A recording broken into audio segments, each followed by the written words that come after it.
Audiobook provided by TaughtToProfit.com. Recording by Andrea Fiore. The Mastery of Destiny by James Allen. Mind Building and Life Building. Everything, both in nature and the works of man, is produced by a process of building. The rock is built up of atoms. The planet, the animal, and men are built up of cells. A house is built of bricks, and a book is built of letters. A world is composed of a large number of forms, and a city of a large number of houses. The arts, sciences, and institutions of a nation are built up by the efforts of individuals. The history of a nation is the building of its deeds. The process of building necessitates the alternate process of breaking down. Old forms that have served their purpose are broken up, and the material of which they are composed enters into new combinations. There is reciprocal integration and disintegration. In all compounded bodies, old cells are ceaselessly being broken up, and new cells are formed to take their place. The works of man also require to be continually renewed until they have become old and useless, when they are torn down, in order that some better purpose may be served. These two processes of breaking down and building up in nature are called death and life. In the artificial works of man they are called destruction and restoration. This dual process, which obtains universally in things visible, also obtains universally in things invisible. As a body is built of cells and a house of bricks, so a man's mind is built of thoughts. The various characters of men are none other than compounds of thoughts of varying combinations. Herein we see the deep truth of the saying, "As a man thinketh in his heart, so is he." Individual characteristics are fixed processes of thought, that is, they are fixed in the sense that they have become such an integral part of the character that they can only be altered or removed by a protracted effort of the will, and by much self-discipline. Character is built in the same way as a tree or a house is built, namely, by the ceaseless addition of new material, and that material is thought. By the aid of millions of bricks a city is built. By the aid of millions of thoughts, a mind, a character, is built. Every man is a mind builder, whether he recognizes it or not. Every man must perforce think, and every thought is another brick laid down in the edifice of mind. Such bricklaying is done loosely and carelessly by the vast number of people, the result being unstable and tottering characters that are ready to go down under the first little gust of trouble or temptation. Some also put into the building of their minds large numbers of impure thoughts. These are so many rotten bricks that crumble away as fast as they are put in, leaving always an unfinished and unsightly building, and one which can afford no comfort and no shelter for its possessor. Debilitating thoughts about one's health, enervating thoughts concerning unlawful pleasures, weakening thoughts of failure, and sickly thoughts of self-pity and self-praise are useless bricks with which no substantial mind temple can be raised. Pure thoughts, wisely chosen and well placed, are so many durable bricks which will never crumble away, and from which a finished and beautiful building, and one which affords comfort and shelter for its possessor, can be rapidly erected. Bracing thoughts of strength, of confidence, of duty, inspiring thoughts of a large, free, unfettered, and unselfish life, are useful bricks with which a substantial mind temple can be raised, and the building of such a temple necessitates that old and useless habits of thought be broken down and destroyed. Build thee more stately mansions, O my soul, as the swift seasons roll. Each man is the builder of himself. If he is the occupant of a jerry-built hovel of a mind that lets in the rains of many troubles, and through which blow the keen winds of oft reoccurring disappointments, let him get to work to build a more noble mansion, which will afford him better protection against those mental elements.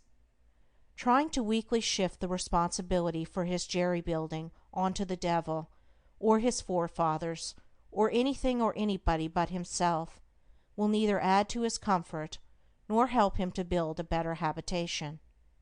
When he wakes up to a sense of his responsibility and the approximate estimate of his power, then he will commence to build like a true workman, and will produce a symmetrical and finished character that will endure and be cherished by posterity, and which, while affording a never-failing protection for himself, will continue to give shelter to many a struggling one when he has passed away.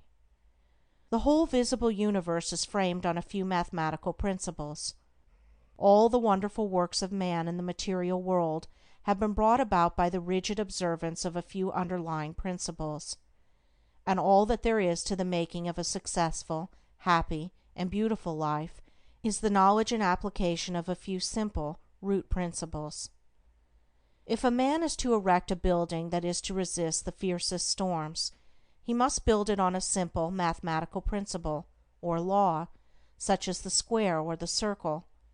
If he ignores this, his edifice will topple down even before it is finished.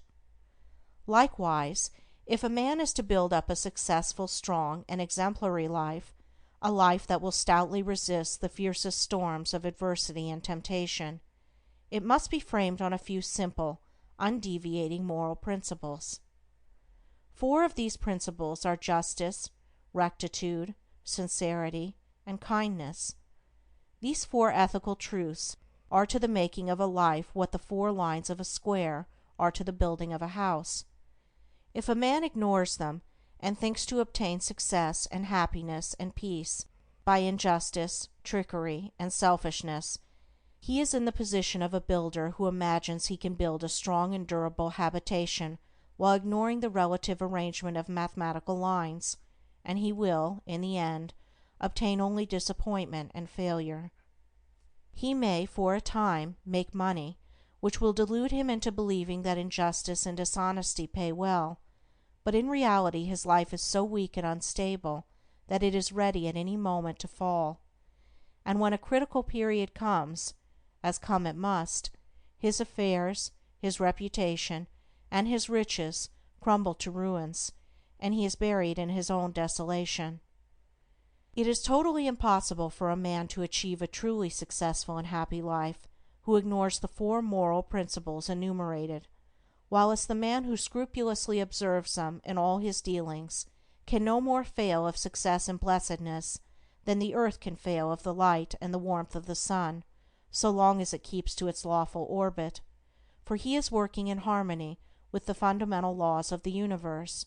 He is building his life on a basis which cannot be altered or overthrown, and therefore all that he does will be so strong and durable, and all the parts of his life will be so coherent, harmonious, and firmly knit, that it cannot possibly be brought to ruin.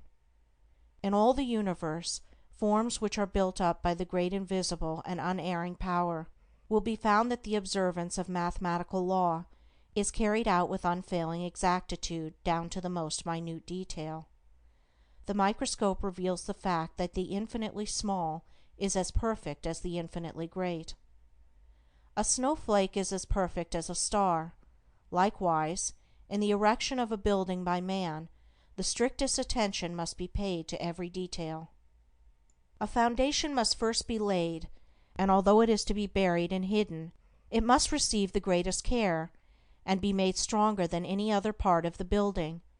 Then stone upon stone, brick upon brick, is carefully laid with the aid of the plumb line, until at last the building stands complete in its durability, strength, and beauty. Even so it is with the life of a man. He who would have a life secure and blessed, a life freed from the miseries and failures to which so many fall victims, must carry the practice of the moral principles into every detail of his life, into every momentary duty and trivial transaction. In every little thing he need be thorough and honest, neglecting nothing. To neglect or misapply any little detail, be he commercial man, agriculturist, professional man, or artisan, is the same as neglecting a stone or a brick in a building, and it will be a source of weakness and trouble. The majority of those who fail and come to grief do so through neglecting the apparently insignificant details. It is a common error to suppose that little things can be passed by, and that the greater things are more important, and should receive all attention, but a cursory glance at the universe, as well as a little serious reflection on life, will teach the lesson that nothing great can exist which is not made up of small details, and in the composition of which every detail is perfect. He who adopts the four ethical principles as the law and base of his life, who raises the edifice of character upon them, who in his thoughts and words and actions does not wander from them, whose every duty and every passing transaction is performed in strict accordance with their exactions, such a man, laying down the hidden foundation of integrity of heart securely and strongly, cannot fail to raise up a structure which shall bring him honor, and he is building a temple in which he can repose in peace and blessedness, even the strong and beautiful temple of his life. Recording by Andrea Fiore. Audiobook provided by TaughtToProfit.com.